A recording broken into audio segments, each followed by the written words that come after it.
So my name's Jennifer Smith. I've spoken at plenty of these in the past. Love speaking at Design for Drupal. My background is I have an undergraduate in fine arts for communication design, but worked as a design and art director, worked for Microsoft as a MVP, and also was an artist in residence helping user experience. So I'm heavily into user experience, and I went back to Bentley at 60 years old to get my master's. So I'm the oldest student there, but I'm really loving it.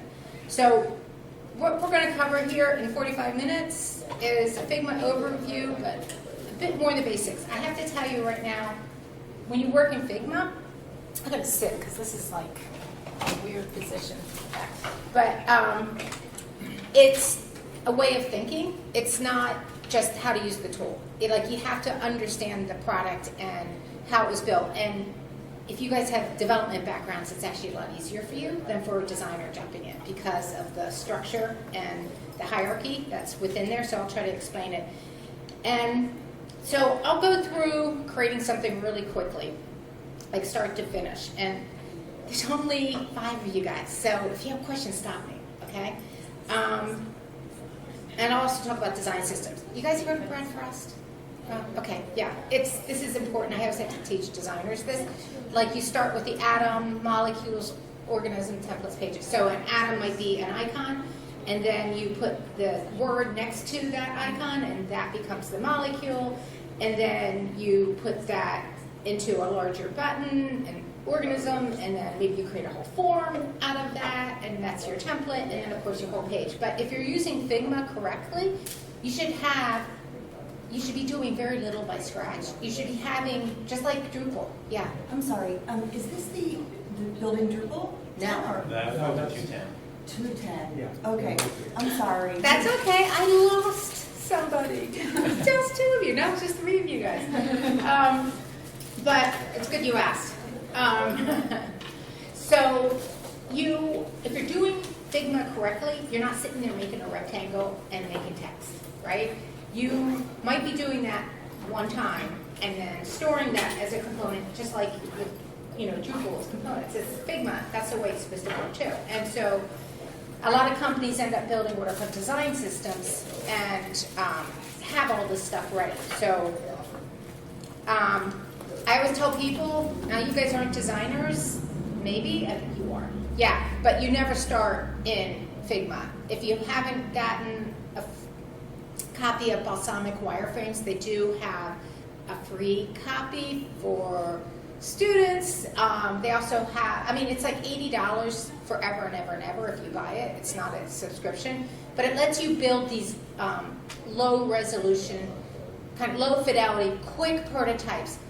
And I always tell people, have either a pencil sketch of what you're creating or a wireframe of what you're creating, because once you get into Figma, you have to worry about being pixel perfect, and it's really time consuming. But more importantly, you want to see that this unit is used a whole bunch of times so that you don't make them independently in the product and then have to come back and change the size of the text in every one. You know what I mean? Like you want to recognize what's reused so that you can easily save that and then update everything throughout the file at once. So it's all about the structure. What is a design system? It's branding elements, it's logos, it's components that they're going to use over and over again. So let me just dive in. And if you haven't gotten Figma yet, there is, of course, a free copy that you can access. I am going to build from scratch, but I just want to show you something that hopefully makes these things clear to you. Hello. You're here for Figma, right? Yes. Yay! We just had 2 people leave that were here for something totally different. So if you notice, this says name, phone, password, password. If you were a traditional designer, you might come in here and say, okay, I'm going to create the text, and I'm going to say password, and then I'm going to make a box, and then I'm going to put it around there, and then send that to the back. that's how you would work maybe if you were using Adobe Illustrator or some graphic design program. But that's not how Figma works. Figma works where you start with an element and then you group it within another element and you group it within another element, and there's a whole bunch of like layout opportunities in there. And like the reason why you might not have seen the space between something is because it was automatically being adjusted, and that space is someplace else, like where it's noted. So we'll go through that.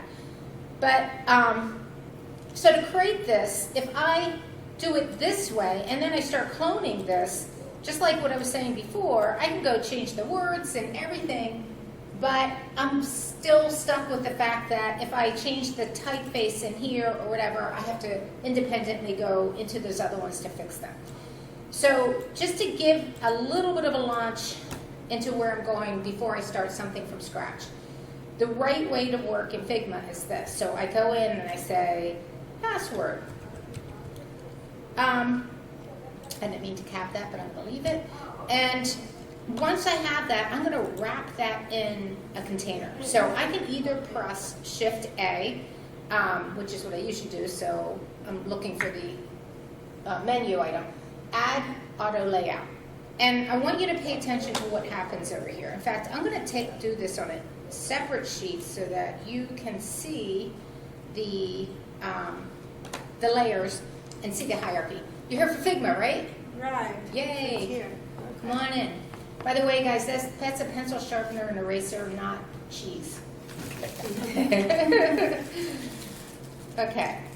So I'm just doing a basic explanation before I go in and actually start to create something.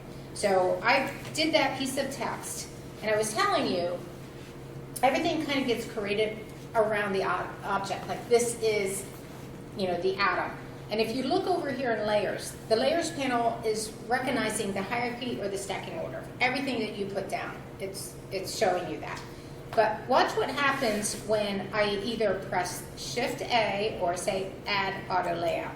Now, all of a sudden, it says frame, and if I turn down the arrow, I see within that frame is my text. Like it kind of swallowed it in. But now, I can go over and I can say, hey, you know what?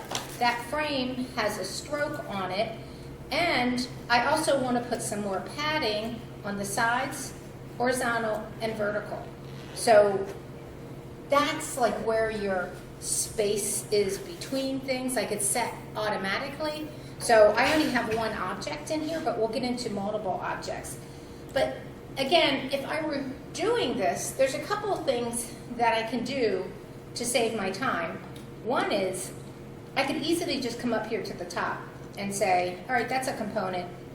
And now you notice in the layers panel, it's got the 4 diamonds. And that means that that's the original component that I'm going to build all my instances off of. And typically, when we're working in Figma, we create a separate page.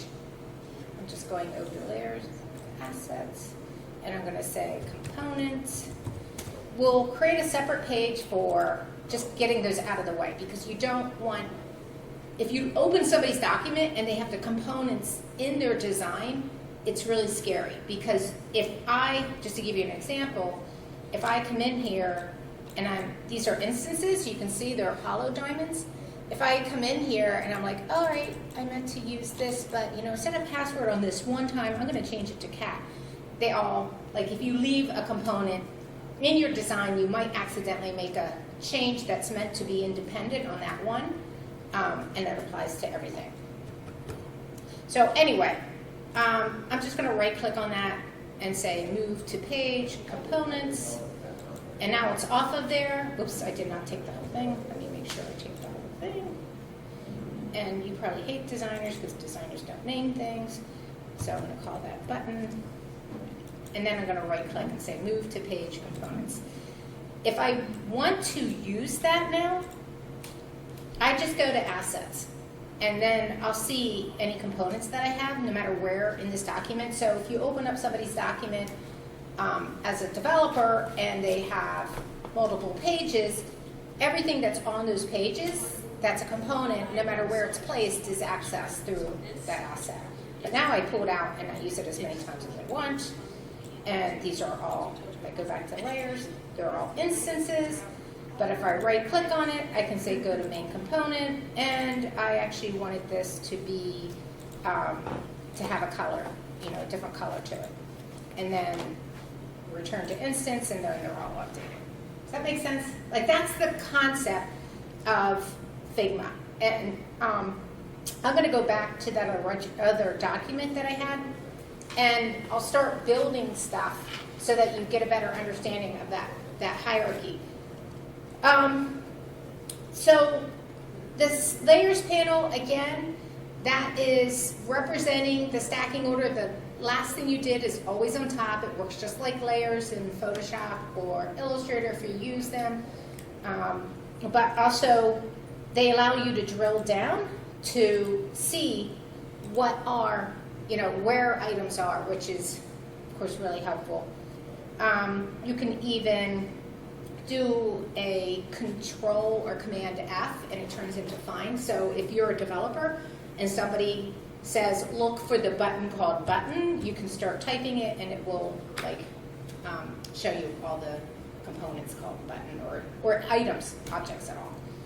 Okay, so let me go and start creating something from scratch. And looking at, I'll go back to that other document because this is actually a PNG, but copy it, create a new document, paste it down. Okay, and you can drop, of course, images in here easily. Did I not get that? Copy. All right, come back here, paste. There we go. So let's say I'm creating something like this. First of all, Figma works with frames, but frames, in like Sketch, if you use Sketch, you had artboards, and you couldn't put an artboard in an artboard, but in a frame, you can put a frame in a frame in a frame in a frame. And the frames contain properties, but typically your page itself is in a frame template. And the reason that is so that you can get a better preview of what it's going to actually look like when you check your file. So I'm going to use keyboard shortcuts. So I'm just pressing F, and that stands for frame, or I could have gone under the section tool and select a frame here. But you'll see that a bunch of templates appear. And if I am going with an iPhone 14 to begin with, I'm just going to go ahead and start that. The cool thing is that I know I can't go into a lot of advanced stuff, but you can build all your designs to be responsive. And you could actually say, you could clone this after it's done, and then switch it to an iPad or a desktop, and it will react to it. Your nav bar will open up and everything. There's pretty cool stuff in here. So I'm going to go and do a little bit, well, I already have, oh no, I created a new document. Let me just quickly go in and say type, and I'll put in just a generic piece of text, and I'm going to press that Shift A, which is add auto layout, and add a stroke. So the UI in Figma, I find, is really confusing because it's all gray, so you don't know it's active. But you will see like plus signs next to fills and strokes and things like that. And so that quickly, I created that button. Notice over here, it gives you properties, and mine says hug and hug, which means that as I go in here and I type, it's either going to get bigger or smaller based upon the text that I put in here. But if I want something to look like this, I can just change it, and now you'll see it automatically said fixed, and now it won't get bigger or smaller. So I've created this, and now because I'm going to use it multiple times, I'm going to go ahead and make it a component. All right, and I'm going to, okay, I want to call it something like button, so I don't screw it up later and get mixed up. And then I don't have another page, so if I right click, I don't see move to page. So I'm going over to the layers panel, clicking on the plus sign for pages and saying put my components in here, and then going back. This is just a little bit of organization. I'm not going to spend a lot of time on this because I don't have a lot of time, but keeping your assets separate is a really good idea, you know, if you're building this stuff yourself. And did I not? Let me go back to page 1. Okay. And components. And there it is. Okay, it's there. Good. Just wanted to make sure. All right, so for some reason, you know what? When I saved it, I didn't save the. I just took the text only, but that's okay. I'll just go with this because I don't want to spend a lot of time and redoing this, because I want to show you the next type of container where you might have the icon and then the text and then another object. So to create something like this, I'm going to import an SVG file, and to import an SVG file, I have to use the place command. You can use fill for images typically, but SVGs are a different animal. They're actually vector. If you use Illustrator, you can save anything out as a SVG. Actually, Adobe created that product or that file format type. But I'm going to go ahead and just take maybe 4 of these SVG files in. Something to consider is that when we create our icons or we decide to use them, we always make sure they're the same size. Like if I have a really narrow picture, I will put it in a box, and the size we always use is 24 by 24. It can be resized, you know, but if I have something really narrow, and if anybody needs any more information on this, in Illustrator, I will make a 24 by 24 box and make it clear and put the icon in it and then save that as one unit. Because otherwise what you'll find in Figma is that if you start swapping icons, some of them are going to go stretch and some are going to get really small. Like they'll get all distorted unless they're all the same size. So that's pre-planning the designer needs to do. But I'm going to take all of these and I'm going to say, I want to use all these as components. And if I go up to the top, I can say, create multiple components. They're all now components. And then I'm just going to say, move to page, components. And now you can see in my assets, I can drag and drop those icons as many times as I want. So let me go back to creating that button. I'm going to say, all right, I'm going to create something, and it's got this picture in it, and then I'm going to put some text in it, and maybe I'll say profile, and I'm just going to make it a little smaller. Now, I'm not going through all the properties, but all of your properties are off in the panel to the right. And there are ways to save styles and a whole bunch of other things, but I'm going to just do this real quickly so you get a concept of this layout control. And I want to explain some things that are happening in the layers panel. A lot of people, especially designers, might come in and say, I'm going to group these together. So I'm pressing Control G. And you'll see that now in my layers panel, it looks like a dotted line with a square. The challenge with the group is it has no properties. I can't add rounded corners. I can't put a box around it. I can't put a stroke on it. It's just grouped, which is fine if that's all you want to do. But if I'm taking this and I'm starting to build this into a hierarchy, then I'm going to instead use that Add Auto Layout or press Shift A.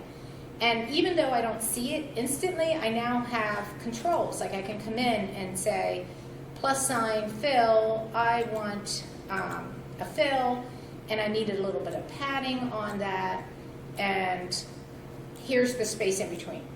You know, I want this much space in between. And if you adjust it, you'll also see that it's kind of stuck up here. That's because in Auto Layout over here, it even gives you the opportunity to adjust the position, like where you want it to be within there.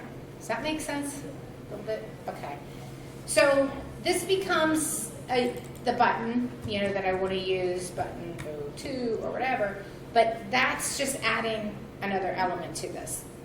If I start taking this stuff, and I'm going to I am going to actually just create another one of these and just press Shift A.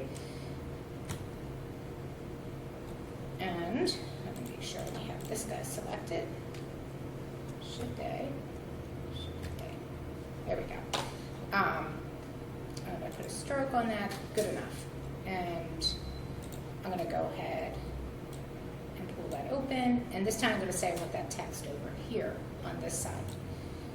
Okay, the reason I did that is because I want to show you how this all gets swallowed into other containers. Like for instance, if I take this and I have those 4 fields, I'm going to do that, 4 fields, I'm just Alt dragging or Option dragging, and then I'm pressing Command D. Doesn't matter, it will align and distribute for me anyway. Like you'll notice that if I go like this and this and this, and I select them all, and then I say Shift A or that Add Auto Layout, it automatically puts them in that container. I can now play with the space between. I can just reposition this, but this is moving on from, you know, atom, molecule, like it's your building blocks. I started with the text, and then the text came out and it became the border, and then I put multiple buttons in, and that becomes, you know, this section here. And then I can even select all of these, this and this. Come on, make sure it's selecting it. There we go. And do a Shift A again, and now all of these, is it not selecting it? Let me see. Let me do it this way. There we go. Shift A. There we go. Now they're all inside there. And so the cool thing about this is that you'll see the icon whenever auto layout is applied, and it's saying it's stacking it down. But if I look in here, you'll see that, let me find this guy. That should be stacking across, but you can choose whether you want it to stack down or across. Oh, because it's in there as a button. So let me just show you something. Let's say I'm creating a gallery or something. And so I have a whole bunch of shapes here. And I'll just duplicate them and duplicate them. If I take something like this and I say Shift A, it automatically created a wrap for that container. And now you'll notice that as I move this stuff, so this means line them all down. This means line them all across. This means wrap them. Like, so it's a powerful tool, hugely powerful. But if you're a developer going in here and you're trying to find like, what's the space in between? It's going to be over in this auto layout panel. And that's where you're going to see, you know, how much space to control it. And if you have a good designer, they don't have a lot of odd numbers in there. You know, like we always try to even them out so we're not pixel splitting. Like if you see 29 there, like just scoot it to a 30 or something. Same with type sizes. Instead of like 11, we always make 12, you know, or 10. But here's what's new though. This is for the developers. Up here's a little switch. And that switch actually puts you, and so you can see all the CSS really easily, right inside of Figma. It used to be that you had to go to preview mode and see that. But it's telling you what your gap is and, you know, how it's set up, and you can copy it out of there if you want. But it's pretty cool. And then look, it's giving you right on the screen too, the gaps. It's pretty neat stuff. Okay, so let me take this again. I said I was going to create something from scratch, and that's what I'm going to do. I'll mention this too, because if you notice, like if I put something up here, and pretend this is an icon, and pretend this is text, and I want to do a little bit of the responsive stuff, I can even take something like this, and I can say, you two are Shift A in a container, and then if I leave the space at auto, I can say spread out, with the form. So like if I take this now, wait, let me center this on the page, auto, hug, okay. But you'll notice that, shoot, did I break it? I broke it. Let me build a better one. Let me start the one from scratch because I am kind of creating a mess there. But I want to show you that responsiveness. So I'm creating something from scratch. I think this is going to be a lot more helpful. I am pressing F for frame. I'm just going to choose an iPhone 14. And I'm going to make the ugliest, stupidest, simplest app. But I want to be able to take something from start to finish. So I'm not going to spend a lot of time on it. So I'm going to put an actual image in. So I'm placing an image. You can place JPEGs, of course. You can even place GIFs if you want. PNGs, all sorts of things. But I'm going to come in here and just say, I'm going to create a little app that's going to show you a guinea pig, a cat, and a dog. And so I've got the ability to come in here and put this image in here. When images are placed in Figma, they are essentially just a fill. And you can see that if I go over to fill image, I can change that image if I want. If I were to clone this and use this image and say I want something this same size again, I could even just have it selected and come over here and say choose a different image, and then I don't have to do a resize or anything. Like it just remembers that bounding box, which is a lot easier to handle those fills. So I'm going to take this, I'm going to quickly create a button. So I'm pressing T, I'm going to put the word button. I'm using the same keyboard shortcuts that work in Microsoft Office and Adobe, Control-Shift greater than or lesser than, or I can come over to the right and I can choose whatever I want the size and style to be. Figma's kind of weird because it's got these ellipses that are, again, I think hidden UI, but you can come in and this is where your stuff is, like make it initial cap, or this stuff, alignment's all there already, but it has like additional, underline, that sort of stuff all in there. The other thing that you'll notice that is different about Figma is they have 3 choices with the text. There's auto width. So if you recognize when I created this text, I just clicked and I let go. That leaves it at auto width, which means that it will grow as big or small as I want. If you see somebody who's got the box selected, that means that they went in and when they created text, they did a click and drag to create an area ahead of time. And that doesn't work well for responsive design. Like that might work well for some things, but you typically want to be able to type whatever you want in without it truncating or getting lost or whatever. So that's that auto width. The other reason that the auto width is helpful is because when I do that Shift A and I create a button, and I'll just add a little bit of a color here, you'll notice that that button does, that's the auto width, allowing it to get bigger or smaller. And I can, of course, center it within there. But don't forget that if you don't want that feature, or you don't want the whole frame to get bigger or smaller, it says hug, just do just a little drag or set where you want the mount is. And now the text will get bigger or smaller, but it won't expand beyond that button. So this actually comes up quite a bit where people do want it to expand. You would just get rid of the hug and get rid of the fixed and change it to hug if that's the case. All right, so I'm going to make that a component, and I will call that test button and just get it off the page. Or actually, I don't have another page created, so I'll just like set it to the side and I'll option drag it. so that I'm not using the original.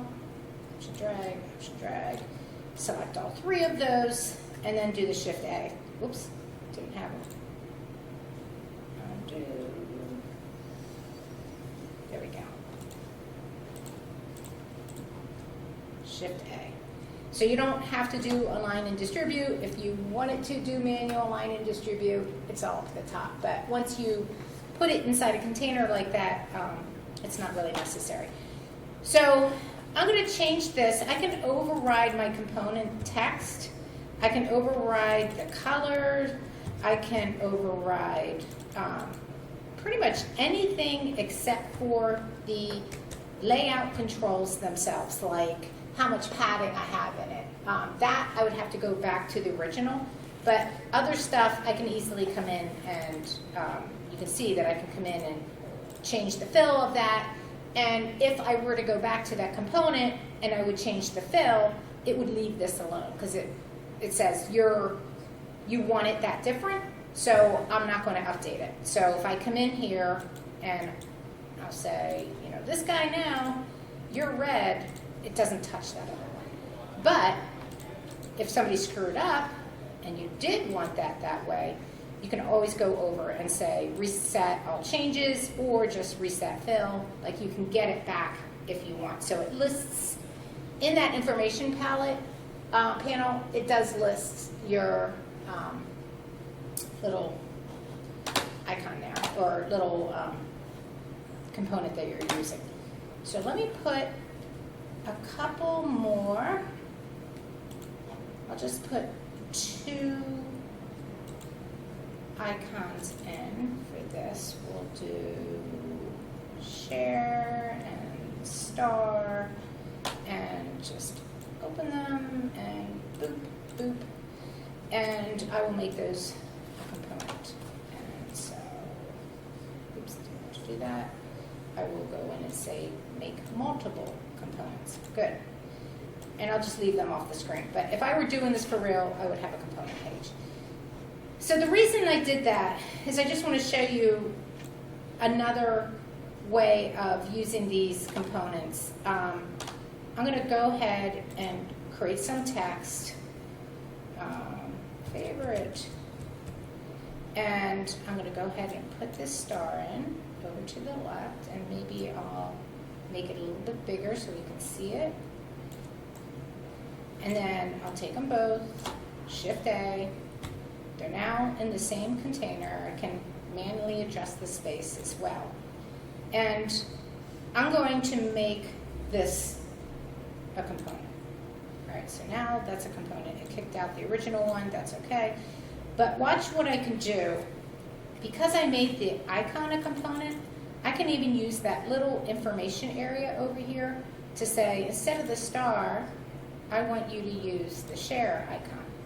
Like you can swap one component with another. Does that make sense? So you can create this one component, but now I can use it for a whole bunch of stuff with different icons, but then if I go back and I change the spacing in between there or whatever, it's going to look at the 40 buttons I built and fix it for me at once.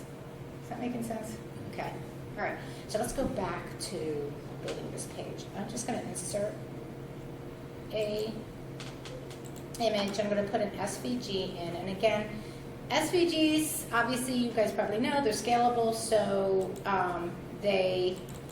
you can make them as big or small as you want, but you can also have properties applied to them. And if you're a designer, you can edit them by double-clicking, but I can say, oh, I want it to be this brown color, like it's totally like it's an art file. And I'm going to go ahead and center that on the page. I'm going to get rid of this stuff so that I can clone the page and build my really ugly, simple app. But I'm going to name this frame home because I'm going to add some prototyping to it. And I'm going to option drag it, and then I'm pressing Control D or Command D if you're on a Mac. And then I'll change this image by going into image, and I'll say this is going to be a cat, and this one is going to be the dog, and this oops, didn't click. Okay, here we go. Image, dog, and this one will be the pig. Now it didn't select it. Click. There we go. Pig. And then I'll just get rid of. Watch what happens. Because I used auto layout, as you get rid of stuff, it also moves up. Like it's got that control to it. I don't need that. I don't need that. I don't need that. And on this last one, I don't need cat or dog. So that's kind of where that responsiveness comes in play too. But I also maybe want to do a back button. So I'll just go ahead and put that in. And again, all my years of design, do not judge me by this. This is just showing a whole bunch of different functionality. But if I were doing like icons like this, the first time I would use them, I would always make them a component because I know that at some point I'm going to need to change the size or, I mean, there's so much you can do in here that I wish I could do an advanced one. I'm going to copy that and paste and copy and paste. And when you copy and paste on the artboards, it remembers the XY coordinates. But I'm going to call this cat, this one dog, and this one pig. And then I'm going to say my app is done. And so now you'll notice that off to the right you have design and you have prototype. If I go to prototype, it's saying I'm using an iPhone 14. That's where the template comes into place because it'll actually give a preview of being in the iPhone 14, but you can even choose the type of phone color you want. It's crazy.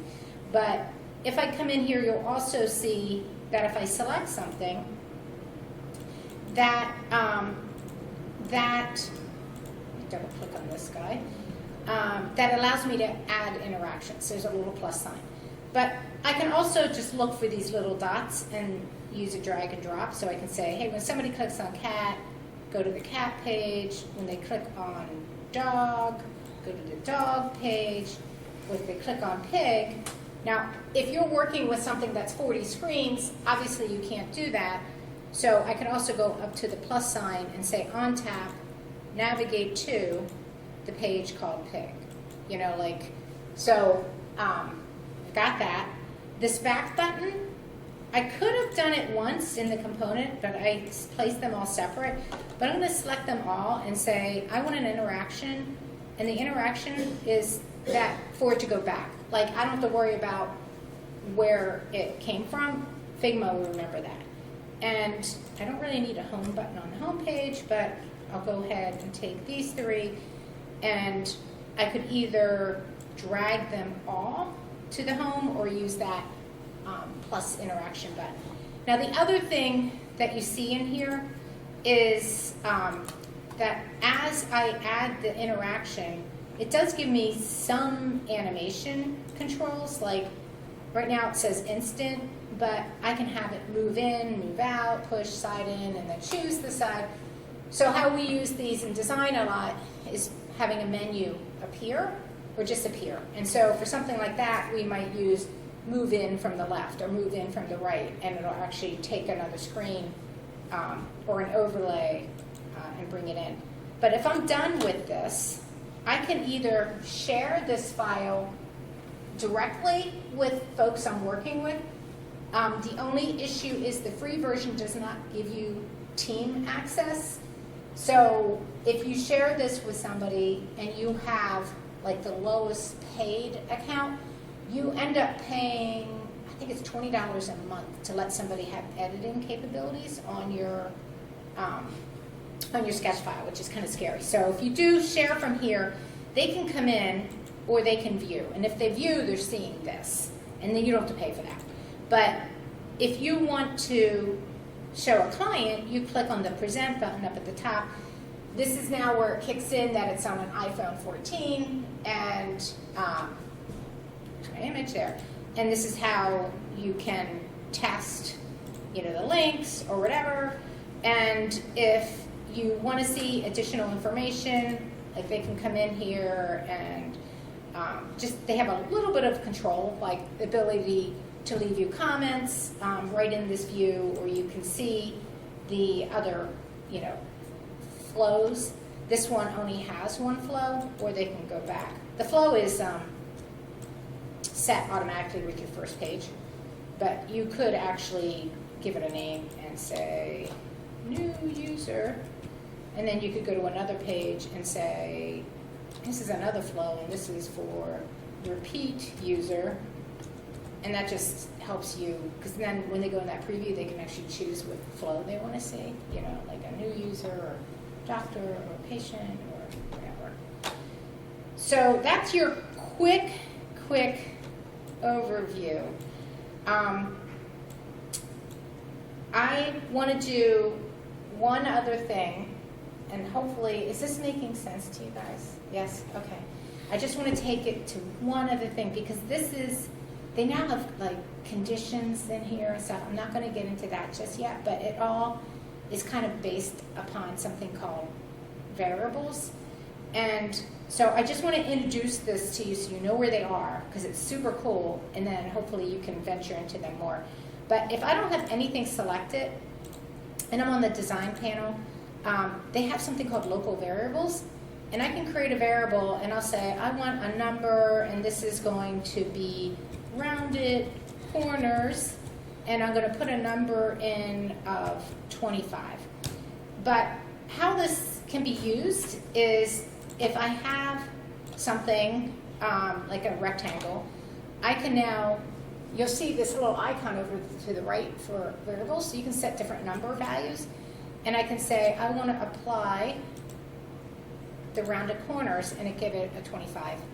So that's cool and all, but what that means is that if I've used this a bunch of times, and I decide to edit that variable, so let me go back in and edit it, and I say, no, you're supposed to be 45, then it goes and it updates all the items at once. So it gives you the opportunity to have things. You can do this with text, like strings, and you saw colors, all kinds of things. But if you're using it to its full advantage, you actually can build sets of variables so that, and this is more of a design thing, where you can have all the prices change at once on a page, or it doesn't touch images yet, but it's like numbers or colors or whatever, but you can kind of imitate actions that occur. The other kind of advanced thing I want to show you, but I think is really important, is this. If I make this a component, I can also come up here and add what's called a variant. And the variant might be a different color or something simple, or maybe you put different text in. But, oops, let me select the rectangle and make that a color. There we go.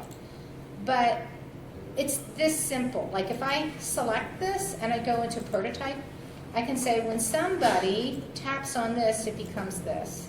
Change to on tap. And then when they tap on this, it becomes this.